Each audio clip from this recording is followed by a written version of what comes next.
It's time to hit the NFC. Let's jump into it. So let's see. Let's kick off with the NFC West, shall we? Let's go over to the West here. Alrighty.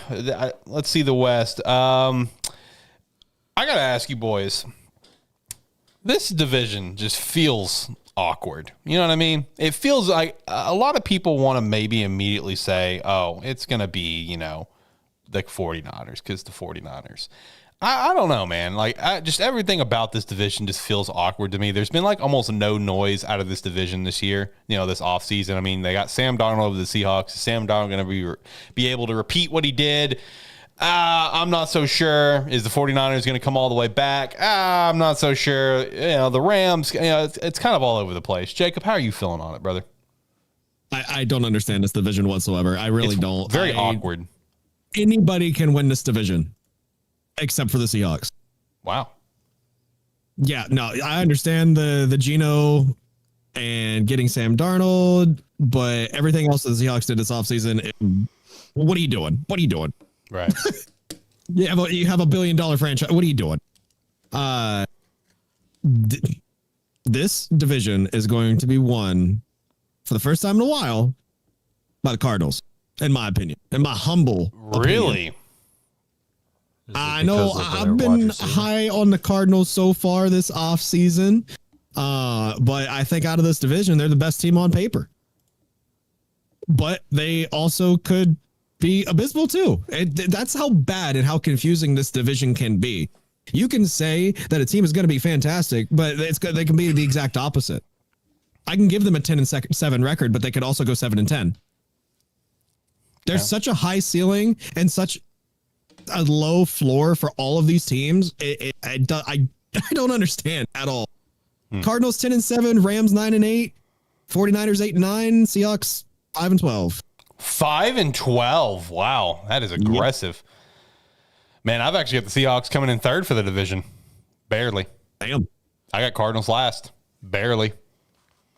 So I've got the Cardinals coming last with 8-9, but that 8-9 could flex up to a 10-7 very easily. Very easily. I was very back and forth on a lot of Cardinals games. I'm just not a believer in Gannon. That's where I'm at on it. I'm not a believer in their head coach. Just not a believer. Why are you looking at me like Did I read that wrong? What? The order. Oh, of how we're doing the NFC? Yeah. It's possible that I started wrong, yeah. No. Okay, that's what threw me off. No, it's possible that I did. On top, and I'm like, that doesn't play into this at all. Yeah, no, I might have gone because I thought that after I said NFC West. I'm like, did I get that wrong? We were supposed to start with the East. Oh, yeah. All right, that's what threw me off when I was writing them down. Too. All right, well, you know what? We're here in the West, so it's okay. Giovanni got in your head, man. I know, man. God, I got to do better.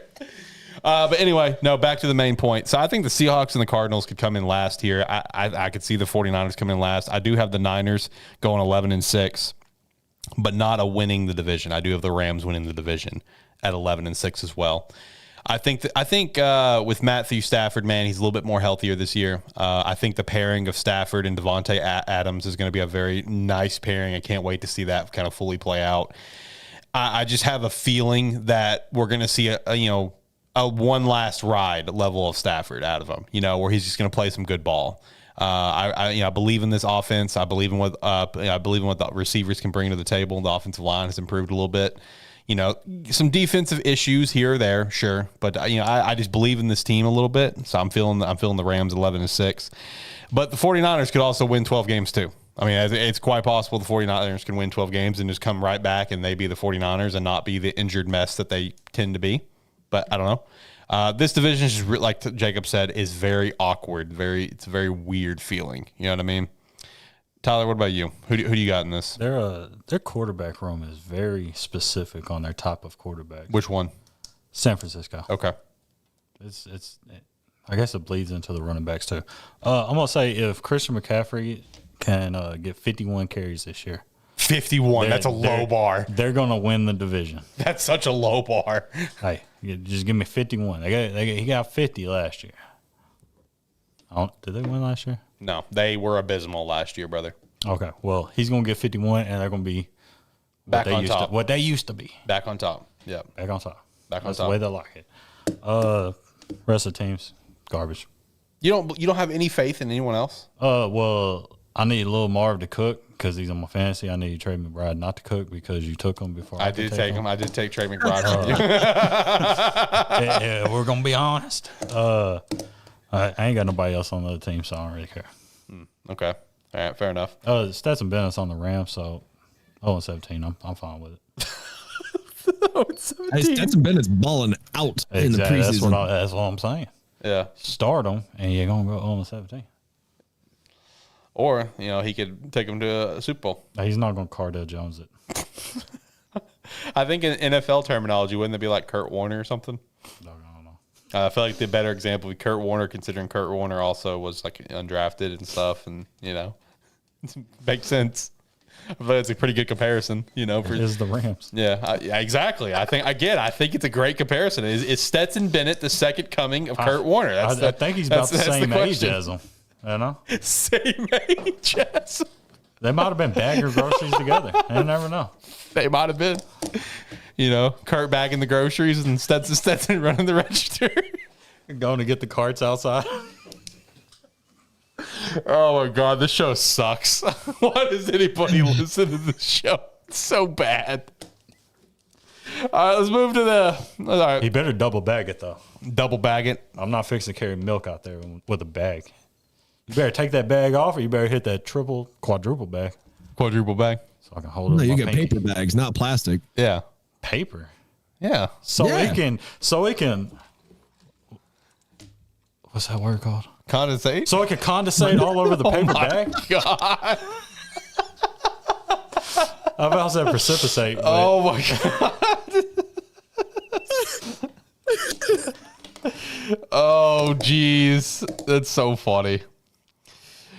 Also, I guess in true we need to do better fashion. I guess we got some info wrong. Yeah, because Stetson was a 4th rounder. My bad, I forgot. Is Chad pointing that out in chat that Stetson was drafted? I forgot. He's also Stetson Bennett the 4th. So yeah, I guess it kind of lines up. You had to take him in the 4th round. He's the mailman, not a bagger. Hey, mailman's honest living, brother. Hey, they're actually older than Beckman, so yeah, you got a point, man. Because my mailman about pushing at 70. God bless. Maybe 60. I don't know. Yeah, no. Once you in there, you in there.